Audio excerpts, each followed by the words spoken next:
আমার মাছ ভাজা আমার মাছ ভাজার ভিডিও দেখো। মাছ ভাজা করে রেখে নিলাম। এখন দেব মশলা, জিরা বাটা, লঙ্কা বাটা, জিরা, হলুদ হলুদ লবণ, মিষ্টি, একটু চিনি দিয়ে দিলাম, টমেটো দিয়ে কষানো।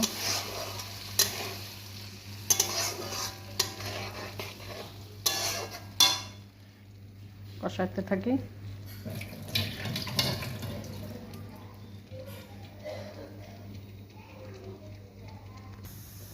এখন মাছগুলো ছেড়ে দিই।